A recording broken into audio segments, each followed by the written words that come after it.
ভীষণ মনোযোগ দিয়ে দেখি, এবং আমি যখন বুঝতে শিখছি তখন থেকেই মানে যখন মানে আর্জেন্টিনা মেসি ওনারা যখন আসে নাই এর আগে থেকেই আমি মোটামুটি আমার এই মানে আর্জেন্টিনার যে টিমটা এটা আমার ভীষণ ভালো লাগে এবং মনে প্রাণে চাই যে আর্জেন্টিনা বিশ্বকাপ নেই। ওয়াও। এবং আর্জেন্টিনা বিশ্বকাপ না নিলে আমি খুব মানে ব্যথা পাই, আমার খুব কষ্ট লাগে। আচ্ছা, আর্জেন্টিনা হাত দিয়ে গোল দেয় এমন প্রবাদ বন্ধু বান্ধব পাইছে? আর্জেন্টিনা পা দিয়ে গোল দেয়, মেধা দিয়ে গোল দেয়, ওরা হাত দিয়ে গোল দিবে কেন? আর্জেন্টিনা ওরা আর্জেন্টিনা।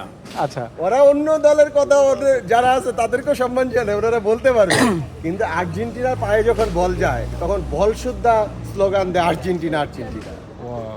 মেসির কাছে কি চান এই বিশ্বকাপে একটু বলবেন এক লাইন? আমি ওনার কাছে চাই উনি মানে ওই যে ওই বিরোধী দলের মানে প্রতিপক্ষের গোলবার থেকে টান দেওয়া শাট করে যেভাবে গোলগুলা দেয় ওই চমকগুলো এবার বেশি বেশি দেখতে চাই, যে ইয়া থেকে ওই যে সেন্টার পয়েন্ট থেকে টান দিয়া এরকম কয়েকটা গোল আমি ওনার দেখতে চাই এবারের বিশ্বকাপ। এবারে বিশ্বকাপ।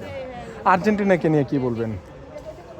আর্জেন্টিনা প্রত্যাশাটা কি? প্রত্যাশা বলতে বিশ্বকাপ প্রত্যাশা, যে আর্জেন্টিনা বিশ্বকাপ নিবে, এই বিশ্বকাপ নিয়ে আমরা উল্লাস করব, অনেক মজা করব, অনেক আনন্দ করব। তবে আমি একটু এটা বলবো যে শুধু আর্জেন্টিনার আমার যে ভাই বোনেরা আছে তাদেরকে নিয়ে না, আমি চাই সবাইকে নিয়ে আর্জেন্টিনার মানে বিজয় উৎসবটা আমরা করবো ইনশাআল্লাহ। ব্রাজিলকে নিয়ে কি বলবেন? শিখুক, এই আমার ফোনটা কার কাছে? আচ্ছা, শিখুক, আর্জেন্টিনার প্লেয়ারদের কাছ থেকে খেলা শিখুক।